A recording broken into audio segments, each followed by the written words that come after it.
ਜੁਲਾਈ ਦਿਨ ਐਤਵਾਰ Gurdwara Sikh cultural society Richmond Hill New York ਵਿਖੇ ਹੋਏਗਾ।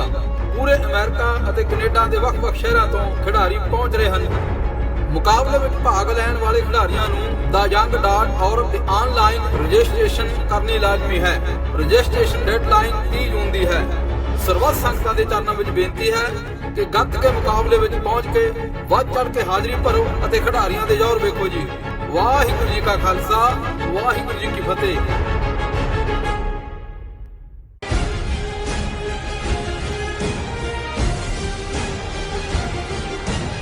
ਦਰਸ਼ਕੋ, ਬ੍ਰੇਕ ਤੋਂ ਬਾਅਦ ਤੁਹਾਡਾ ਸਭ ਦਾ ਨਿੱਘਾ ਸਵਾਗਤ ਹੈ।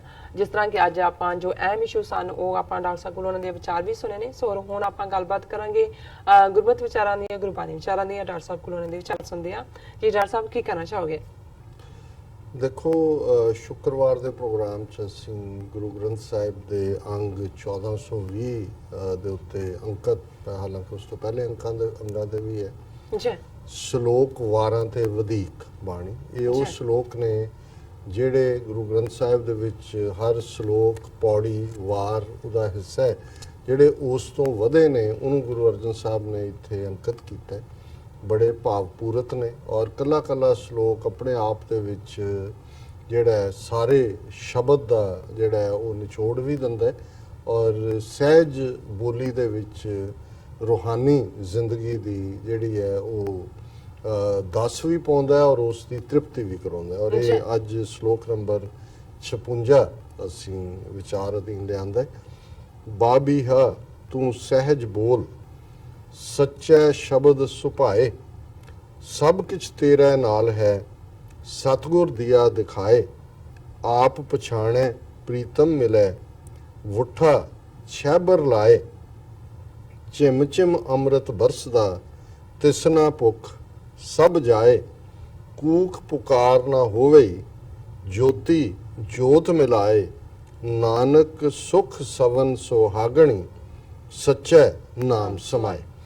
ਹੁਣ ਪਹਿਲੇ ਸ਼ਲੋਕਾਂ ਦੇ ਵਿੱਚ ਜ਼ਾਹਰ ਹੈ ਕਿ ਜਦੋਂ ਇਨਸਾਨੀ ਰੂਹ ਦੀ ਬੇਤਾਬੀ ਦਾ ਜ਼ਿਕਰ ਕੀਤਾ, ਉਸ ਦੇ ਛਟਪਟਾਉਣ ਦਾ ਜ਼ਿਕਰ ਹੈ, ਉਸ ਵਿਚਲੇ ਵੈਰਾਗ ਦਾ ਜ਼ਿਕਰ ਹੈ ਆਪਣੇ ਪਿਆਰੇ ਨੂੰ ਮਿਲਣ ਦੇ ਲਈ, ਤੇ ਫਿਰ ਜਿਹੜਾ ਅਲੰਕਾਰ ਜਾਂ ਮੈਟਾਫਰ ਜ਼ਿਆਦਾ ਇਸਤੇਮਾਲ ਕੀਤਾ ਉਹ ਬਬੀਹੇ ਦਾ ਹੈ, ਜਿਹਨੂੰ ਜਿਹੜਾ ਦੂਸਰੀ ਜ਼ਬਾਨ ਦੇ ਵਿੱਚ ਪਪੀਹਾ ਜਿਹੜਾ ਕਹਿੰਦੇ ਨੇ।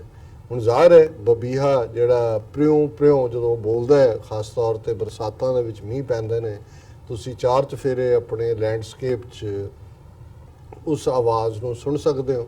ਔਰ ਕਵੀਆਂ ਨੇ ਬਹੁਤ ਕੁਛ ਉਸ ਚਾਤਰਿਕ ਦੇ ਨਾਲ, ਉਹਨੂੰ ਚਾਤਰਿਕ ਵੀ ਕਹਿੰਦੇ ਨੇ, ਕਿ ਭਾਈ ਉਹ ਜਿਹੜਾ ਉਹ ਇਸ ਗੱਲ ਦੀ ਤਲਬਗਾਰੀ ਕਰਦਾ ਹੈ ਕਿ ਉਹ ਪਾਣੀ ਨੂੰ ਸਰੋਵਰ ਹੋਏ, ਤਲਾਬ ਹੋਏ, ਟੋਆ ਹੋਏ, ਛੱਪੜ ਹੋਏ, ਉਸ ਪਾਣੀ ਨੂੰ ਉਹ ਨਹੀਂ ਪੀਂਦਾ, ਉਹ ਸਿੱਧਾ direct source of water rain ਉਸ ਨੂੰ ਹੀ ਲੈਂਦਾ ਹੈ। ਇਸ ਲਈ ਉਹ ਮੂੰਹ ਖੋਲ੍ਹ ਲੈਂਦਾ ਔਰ ਜਦੋਂ ਮੀਂਹ ਪੈਂਦਾ ਹੈ ਉਹ ਡਾਇਰੈਕਟ ਉਸ ਸੋਰਸ ਤੋਂ ਪਾਣੀ ਲੈਂਦਾ ਹੈ। ਔਰ ਉਹਦੇ ਨਾਲ ਫਿਰ ਇੱਕ ਹੋਰ ਵੀ ਕਨਸੈਪਟ ਜੁੜਿਆ ਹੋਇਆ ਹੈ ਕਿ ਜੇ ਇੱਕ ਖਾਸ ਵਕਤ ਦੇ ਉੱਤੇ ਸਵਾਂਤੀ ਨਛੱਤਰ ਉਹਨੂੰ ਕਹਿੰਦੇ ਨੇ ਸੰਸਕ੍ਰਿਤ, ਉਹਦੇ 'ਚ ਪਾਣੀ ਦੀ ਬੂੰਦ ਉਹਦੇ ਮੂੰਹ 'ਚ ਪਏ ਤੇ ਉਹ ਮੋਤੀ ਬਣ ਜਾਂਦੀ ਹੈ, ਉਹ ਪਰਲ ਬਣ ਜਾਂਦੀ ਹੈ। ਚਲੋ ਇਹ ਵੀ ਕਵੀਆਂ ਦੀ ਕਲਪਨਾ ਹੈ, ਲੇਕਿਨ ਗੁਰੂ ਸਾਹਿਬ ਨੇ ਵੀ ਕਿਉਂਕਿ ਪਹਿਲੇ ਸ਼ਲੋਕਾਂ 'ਚ ਜਦੋਂ ਬਾਬੀਹੇ ਦੀ ਗੱਲ ਕੀਤੀ ਤੇ ਫਿਰ ਉਸ ਪਿਆਸੀ ਰੂਹ ਦੀ ਗੱਲ ਕੀਤੀ, ਜਿਹੜੀ ਪਿਆਰ ਪਿਆਰ ਪਿਆਰ ਪਿਆਰ ਉਸ ਰੂਹਾਨੀ ਹਕੀਕਤ ਦੇ ਨਾਲ ਜੁੜਨ ਦੇ ਲਈ ਦਿਨੇ ਰਾਤ, ਜਿਹਨੂੰ ਅਸੀਂ ਕਹਿੰਦੇ ਹਾਂ ਚਤੇ ਪਹਿਰ, ਬਿਹਬਲਤਾ ਦਿਖਾਉਂਦੀ ਹੈ। ਔਰ ਇਸ ਸ਼ਲੋਕ ਦੇ ਵਿੱਚ ਹੁਣ ਉਸ ਰੂਹ ਨੂੰ ਜਿਹੜੀ ਰੱਬ ਨੂੰ ਮਿਲਣਾ ਚਾਹੁੰਦੀ ਹੈ, ਉਸ ਦੀ ਬਿਹਬਲਤਾ ਵੱਲ ਇਸ਼ਾਰਾ ਕਰਕੇ ਕਿ ਕਿਵੇਂ ਉਸ ਪਿਆਰੇ ਪ੍ਰਭੂ ਦੇ ਨਾਲ, ਵਾਹਿਗੁਰੂ ਨਾਲ ਮੇਲ ਹੋਏ। ਗੁਰੂ ਸਾਹਿਬ ਫਰਮਾਉਂਦੇ ਨੇ, ਬਾਬੀਹਾ ਤੂੰ ਸਹਿਜ ਬੋਲ, ਸੱਚਾ ਸ਼ਬਦ ਸੁਭਾਏ, ਸੁਭਾਏ ਪਿਆਰ 'ਚ ਟਿਕ ਕੇ, ਕਿ ਹੇ ਬਬੀਹੇ, ਹੇ ਮੇਰੀ ਪਿਆਸੀ ਰੂਹ, ਮੇਰੀ ਵਿਛੜੀ ਔਰ ਤੜਫ ਰਹੀ ਰੂਹ, ਤੂੰ ਸਹਿਜ ਵਿੱਚ ਟਿਕ ਕੇ, ਰੱਬ ਦੇ ਪਿਆਰ ਵਿੱਚ ਟਿਕ ਕੇ ਔਰ ਪ੍ਰੇਮ ਦੇ ਭਾਵ ਦੇ ਵਿੱਚ, ਸੁਭਾਏ ਪਿਆਰ ਨਾਲ ਭਰ ਕੇ, ਬਾਬੀਹਾ ਤੂੰ ਸਹਿਜ ਬੋਲ, ਸਹਿਜ ਦੇ ਵਿੱਚ ਟਿਕ ਔਰ ਪਿਆਰ ਵਿੱਚ ਟਿਕ ਕੇ ਸੱਚਾ ਸ਼ਬਦ, ਉਸ ਰੱਬ ਦੀ ਸੱਚੀ ਯਾਦ ਨੂੰ, ਉਸ ਦੇ ਸੱਚੇ ਸ਼ਬਦ ਨੂੰ ਆਪਣੇ ਮੂੰਹ ਤੋਂ ਉਚਾਰ। ਜੀ। ਸਭ ਕੁਝ ਤੇਰੇ ਨਾਲ ਹੈ ਸਤਿਗੁਰ ਦੀਆ ਦਿਖਾਏ, ਕਿ ਕਿਤੇ ਹੋਰ ਤੇ ਨਹੀਂ ਜਾਣ ਦੀ ਲੋੜ ਹੈ। ਤੂੰ ਇੱਕ ਵਾਰ ਦੇਖ, ਤੇਰੇ ਨਾਲ ਹੀ ਉਹ ਰੱਬ ਹੈ ਜਿਹਨੂੰ ਤੂੰ ਬਾਹਰ ਲੱਭਦਾ ਫਿਰਦਾ ਹੈ। ਬਾਹਰ ਕਿਆ ਢੂੰਡੇ, ਭੈ ਕੀਆਂ ਦੇ ਸਲਾਈਆਂ ਨੈਣੀ, ਭਾਵ ਕਾ ਕਰ ਸਿਗਾਰੋ ਤਾਂ ਸੁਹਾਗਣ ਜਾਣੀਏ, ਲਾਗੀ ਜਾ ਸ਼ੋ ਧਰੇ ਪਿਆਰੋ। ਕਿ ਉਸ ਸ਼ੋ ਦੇ ਨਾਲ ਜੇ ਤੁਸੀਂ ਪਿਆਰ ਧਰਨਾ ਹੈ, ਤੇ ਫਿਰ ਭਾਣੇ ਦੇ ਵਿੱਚ ਰਹਿਣਾ ਸਿੱਖਣਾ, ਭੈ ਦੇ ਵਿੱਚ ਔਰ ਭਾਵਨਾ ਦੇ ਵਿੱਚ। ਭਾਵਨਾ ਪਿਆਰ ਹੈ, ਭੈ ਉਸ ਦੇ ਪਿਆਰ ਭਰਿਆ ਡਰ ਹੈ। ਸੋ ਗੁਰੂ ਸਾਹਿਬ ਕਹਿੰਦੇ ਨੇ ਭਾਈ ਤੁਹਾਨੂੰ ਦਿਖਾਇਆ ਹੀ ਆ ਉਸ ਰੱਬ ਨੇ ਕਿ ਸਭ ਕੁਝ ਤੇਰੇ ਨਾਲ ਹੈ। ਆਪ ਪਛਾਣੇ ਪ੍ਰੀਤਮ ਮਿਲੇ ਵੁੱਠਾ ਛੈਬਰ ਲਾਏ, ਕਿ ਜਦੋਂ ਤੂੰ ਆਪਣੇ ਅੰਦਰ ਝਾਕ ਕੇ ਦੇਖੇਗਾ ਵਾਹਿਗੁਰੂ ਦੀ ਪ੍ਰੀਤ ਤੇਰੇ ਅੰਦਰ ਘਰ ਘਰ ਜਾਏਗੀ ਤੇ ਤੈਨੂੰ ਤੇਰਾ ਪਿਆਰਾ ਮਿਲ ਜਾਏਗਾ। ਪ੍ਰੀਤਮ ਮਿਲੇ ਫਿਰ ਕੀ ਹੋਏਗਾ, ਵੁੱਠਾ ਛੈਬਰ ਲਾਏ। ਛੈਬਰ ਹੁੰਦਾ ਝੜੀ। ਸਾਡੇ ਪੰਜਾਬ ਦੇ ਵਿੱਚ ਹੁਣ ਇੱਥੇ ਤਾਂ ਮੌਨਸੂਨ ਨਹੀਂ ਹੈ, ਇੱਥੇ ਤਾਂ ਮੀਂਹ ਪਿਆ ਫਿਰ ਹਟ ਗਿਆ। ਹਫਤਾ 2 ਹਫਤੇ ਕਈ ਵਾਰ ਉਹਨੂੰ ਕਹਿੰਦੇ ਸੀ ਕਿ ਵੀ ਇਹ ਤਾਂ ਛੈਬਰ ਲੱਗੀ ਹੈ, ਝੜੀ ਲੱਗੀ ਹੈ। ਫਿਰ ਝੜੀ ਲੱਗੀ ਚ ਖੀਰ ਪੂੜੇ ਵੀ ਸਾਵਣ ਦੀ ਝੜੀ ਦੇ ਨਾਲ ਜੁੜੇ ਹੋਏ ਨੇ। ਔਰ ਬਹੁਤ ਵਾਰ ਜਿਹੜਾ ਉਹ ਝੜੀ ਲੱਗੀ ਤੇ ਹੋਰ ਵੀ ਸੀ ਕਿ ਕਾਂ ਕੌਣੀ ਦਾ ਵਿਆਹ ਹੈ, ਦੂਜਾ ਉੱਠਦਾ ਹੀ ਨਹੀਂ ਹੈ। ਸੋ ਇਹੀ ਸਾਡਾ ਉੱਥੇ ਸੋਰਸ ਵੀ ਸੀ ਪਾਣੀ ਦਾ, ਮੌਨਸੂਨ ਦੇ ਨਾਲ ਜੁੜਿਆ ਹੋਇਆ। ਔਰ ਗੁਰੂ ਸਾਹਿਬ ਇਸ ਨੂੰ ਰੂਹਾਨੀ ਜ਼ਿੰਦਗੀ ਦੀ ਪ੍ਰਾਪਤੀ ਵੱਲ ਤੋਰਦੇ ਨੇ ਕਿ ਜਦੋਂ ਆਪਾਂ ਪਛਾਣ ਲਿਆ ਫਿਰ ਪਿਆਰਾ ਮਿਲ ਪਿਆ, ਫਿਰ ਉਹ ਇੰਨੇ ਪਿਆਰ ਦੇ ਨਾਲ ਔਰ ਇਸ ਬੇਕਰਾਰੀ ਨਾਲ ਮਿਲੇਗਾ ਮਾਨੋ ਛੈਬਰ ਲੱਗੀ ਹੋਈ ਹੈ, ਜਿਹੜੀ ਝੜੀ ਲੱਗੀ ਹੋਈ ਹੈ। ਚਿਮ ਚਿਮ ਅੰਮ੍ਰਿਤ ਬਰਸਦਾ। ਚਿਮ ਚਿਮ ਹੁੰਦਾ ਸਹਿਜੇ ਸਹਿਜੇ, ਚਿਮ ਚਿਮ ਬਰਸੇ ਅੰਮ੍ਰਿਤ ਧਾਰਾ, ਮਨ ਜੀਵੇ ਸੁਣ ਸ਼ਬਦ ਵਿਚਾਰ।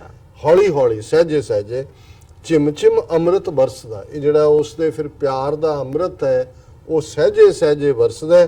ਤਿਸਨਾ ਭੁੱਖ ਸਭ ਜਾਏ। ਅੰਦਰ ਦੀ ਤ੍ਰਿਸ਼ਨਾ, ਤ੍ਰਿਸ਼ਨਾ ਪਿਆਸ ਨੂੰ ਕਹਿੰਦੇ ਨੇ, ਭੁੱਖ ਹੰਗਰ ਨੂੰ ਕਹਿੰਦੇ ਨੇ, ਕਿ ਰੂਹ ਜਿਹੜੀ ਆ ਅਘਾਏ ਬਿਲਕੁਲ ਟਿਕ ਜਾਏਗੀ।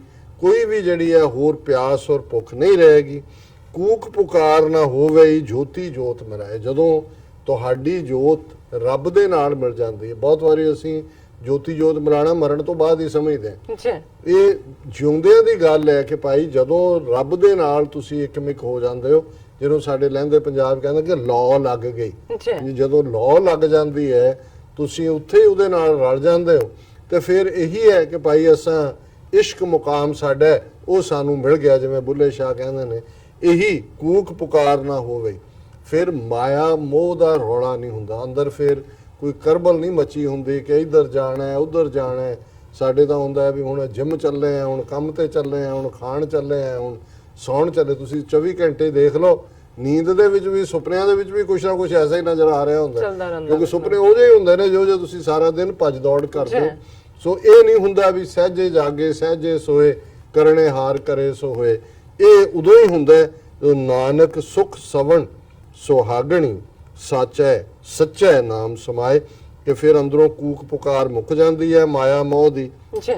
ਅੰਦਰ ਰੱਬ ਦੇ ਨਾਲ ਉਹ ਤੁਹਾਡੀ ਜੋਤੀ ਜੋਤ ਮਿਲਾਏ ਔਰ ਨਾਨਕ ਸੁਖ ਸਵਨ ਸੁਹਾਗਣੀ, ਕਿ ਫਿਰ ਉਹ ਜਿਹੜੀਆਂ ਰੂਹਾਂ ਨੇ ਆਤਮਿਕ ਸੁਖ ਵਿੱਚ ਲੀਨ ਮਾਨੋ ਸੁਖ ਦੀ ਨੀਂਦ ਸੌ ਰਹੀਆਂ। ਸੋ ਜ਼ਾਹਰ ਹੈ ਕਿ ਵੀ ਇਹ ਆਤਮਿਕ ਟਿਕਾ ਦੀ ਗੱਲ ਹੈ, ਸੱਚਾ ਨਾਮ ਸਮਾਏ, ਕਿਉਂਕਿ ਉਹਨਾਂ ਦੀ ਉਹ ਰੂਹ ਸੱਚੇ ਨਾਮ ਦੇ ਵਿੱਚ ਵਾਹਿਗੁਰੂ ਦੇ ਸਮਾਈ ਹੁੰਦੀ ਹੈ, ਉਸ ਦੇ ਵਿੱਚ ਲੀਨ ਹੁੰਦੀ ਹੈ। ਔਰ ਮੈਂ ਇਹ ਵੀ ਦੱਸਦੇ ਹਾਂ ਕਿ ਸਲੀਮ ਮਲਕ ਸਾਹਿਬ ਸਾਡੇ ਸਟੂਡੀਓ 'ਚ ਆਏ ਹੋਏ ਨੇ। ਅੱਜ 9:30 ਤੋਂ 10:30 ਦੇ ਟਾਈਮ ਦੇ ਵਿੱਚ ਪੈਨਲ ਡਿਸਕਸ਼ਨ ਹੋਏਗੀ, ਜਿਹਦੇ ਵਿੱਚ ਜਿਹੜੇ ਅੱਡ ਸਾਊਥ ਏਸ਼ੀਆ ਦੇ ਇਸ਼ੂ ਨੇ ਉਹਨਾਂ ਦੇ ਉੱਤੇ ਵਿਚਾਰ ਚਰਚਾ ਹੋਏਗੀ। ਜੀ ਡਾਕਟਰ ਸਾਹਿਬ ਤੁਹਾਡਾ ਬਹੁਤ ਬਹੁਤ ਸ਼ੁਕਰੀਆ, ਤੁਸੀਂ ਅੱਜ ਦੇ ਅਹਿਮ ਇਸ਼ੂ ਤੇ ਅੱਜ ਦਾ ਵਿਚਾਰ ਸਾਡੇ ਦਰਸ਼ਕਾਂ ਨਾਲ ਸਾਂਝਾ ਕੀਤਾ। ਇਸ ਨਾਲ ਆਪਣੇ ਵਿਊਜ਼ ਕੋਲ ਲੈਣੇ ਇਜਾਜ਼ਤ।